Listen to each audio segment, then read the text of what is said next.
बिहार के शिक्षकों के ट्रांसफ़र पोस्टिंग प्रक्रिया पर रही ठंडे बस्ते में और प्रधान शिक्षक और प्रधानाध्यापक की बहाली में जुट गई शिक्षा विभाग। खबर देखने वाले तमाम दर्शक बंधुओं को एसके चौधरी का प्यार भरा नमस्कार और आदाब। दोस्तों, बिहार की शिक्षा विभाग खास तौर पर सक्षमता उत्तीर्ण शिक्षकों की नब्ज पकड़ ली है, जिसका नतीजा है कि हर बिंदु पर सक्षमता उत्तीर्ण शिक्षकों को प्रताड़ित किया जा रहा है, उनकी भावनाओं के साथ खिलवाड़ किया जा रहा है। अब तो और भी बातें सामने ये आ गई है कि शिक्षा विभाग तमाम सक्षमता उत्तीर्ण शिक्षकों के विद्यालय पदस्थापन में और भी विलंब करने जा रही है और ये भी सामने उभर कर आ गया है कि तमाम सक्षमता उत्तीर्ण शिक्षकों का विद्यालय का आवंटन अब शायद 2024 वर्ष में नहीं हो पाएगा।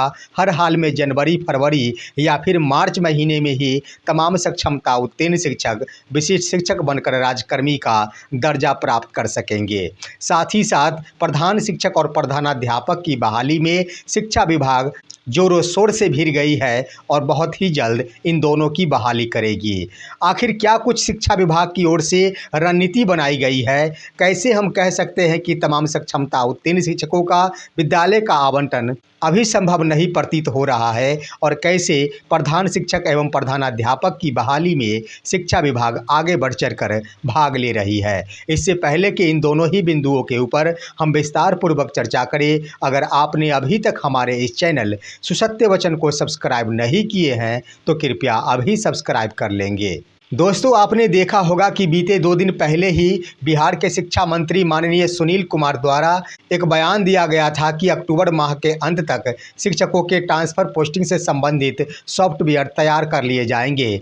उसके बाद तमाम शिक्षकों का आवेदन प्राप्त कर लिया जाएगा। लेकिन दोस्तों, सॉफ्टवेयर निर्माण के क्रम में ही ये बातें सामने उभर कर आ रही है कि काफ़ी कठिनाइयों का सामना करना पड़ रहा है सॉफ्टवेयर के निर्माण में। इन बातों से आप सभी अवगत हो गए होंगे कि सॉफ्टवेयर के निर्माण में जब विकल्पों का ऑप्शन दिया जाता है, उस समय पंचायत का विकल्प देने के बाद वह लॉक नहीं हो पाता है, अनलॉक ही रह जाता है।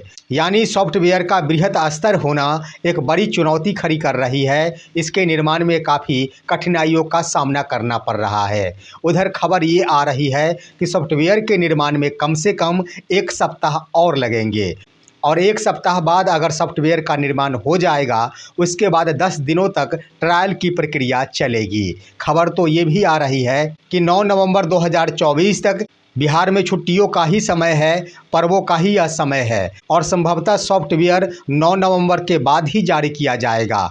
और जब यह सॉफ्टवेयर जारी किया जाएगा, उसके बाद 10 दिनों का समय लगेगा इसे ट्रायल करने में। यानी 10 दिनों तक इसे ट्रायल किया जाएगा कि सफलतापूर्वक यह सॉफ्टवेयर कार्य कर पा रहा है या फिर नहीं कर पा रहा है, कोई भी बिंदु पर अनलॉक तो नहीं रह पा रहा है। इन तमाम बिंदुओं पर ट्रायल चलेगा सॉफ्टवेयर का निर्माण हो जाने के बाद। अगर 10 दिन सॉफ्टवेयर ट्रायल करने में लग जाते हैं तो इस तरह से लगभग 15 नवंबर 2024 पार हो जाएंगे। उसके बाद आपने सुना ही होगा कि शिक्षा मंत्री की ओर से यह बयान दिया गया था कि 15 से 20 दिनों का समय दिया जाएगा तमाम सक्षमता उत्तीर्ण शिक्षकों को आवेदन करने के लिए।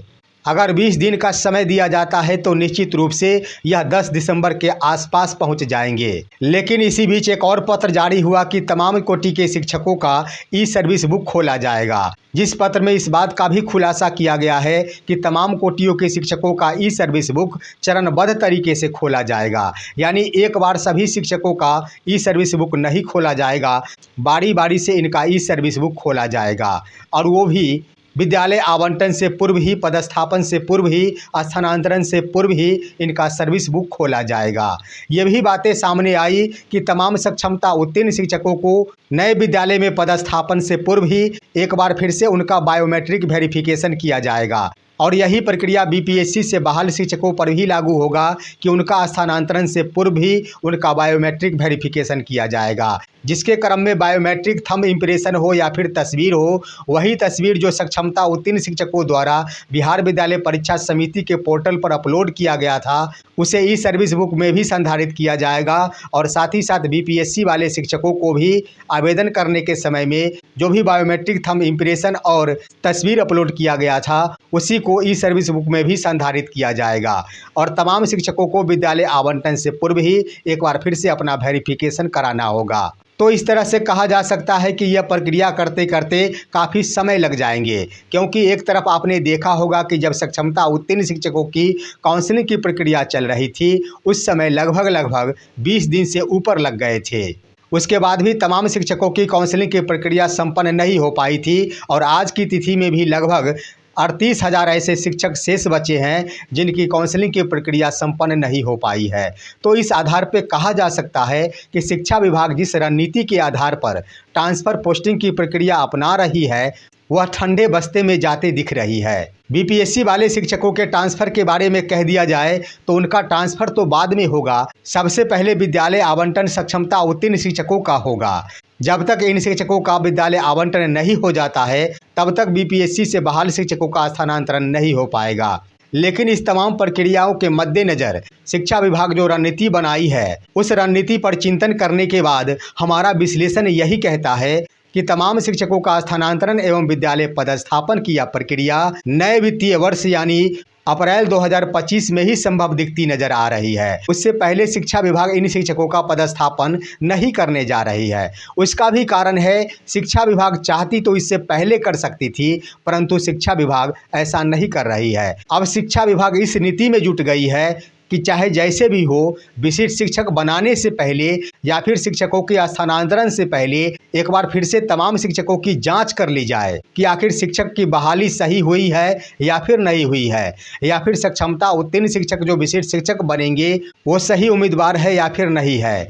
उसके बाद भी एक और रणनीति बनाई है शिक्षा विभाग जो कि काफ़ी स्वागत योग्य है कि ट्रांसफ़र के बाद विद्यालय पदस्थापन से पहले तमाम शिक्षकों का बायोमेट्रिक वेरिफिकेशन किया जाएगा। यह बिल्कुल ही उचित कदम है और सही कदम है शिक्षा विभाग का, क्योंकि इससे पहले भी लगभग दशकों पूर्व ये खेल खेला गया था शिक्षा विभाग के अंदर कि ट्रांसफ़र के मामले में बहुत बड़ा घोटाला सामने आया था। आपको मैं बताते चलूँ कि इससे पहले जिला संवर्ग के शिक्षकों का स्थानांतरण हुआ करता था और उस स्थानांतरण के क्रम में जब जिला तबादला हुआ करता था उस समय शिक्षक कहीं नियुक्त भी नहीं होते थे और सीधे ही उनका जिला ट्रांसफ़र हो जाया करता था और जिला ट्रांसफ़र पत्र के माध्यम से ही शिक्षक ट्रांसफ़र वाले विद्यालय में योगदान कर लिया करते थे। उससे पहले वो शिक्षक किसी भी विद्यालय में पदस्थापित नहीं थे, लेकिन जिला स्तर द्वारा खेले गए खेल के कारण उनका सीधे ही ट्रांसफ़र अन्यत्र जिला में कर दिया जाता था और जहाँ जाकर शिक्षक सीधे ही ट्रांसफ़र वाले विद्यालय में योगदान कर लिया करते थे और उसके बाद पूरी ज़िंदगी भी नौकरी कर लिया करते थे।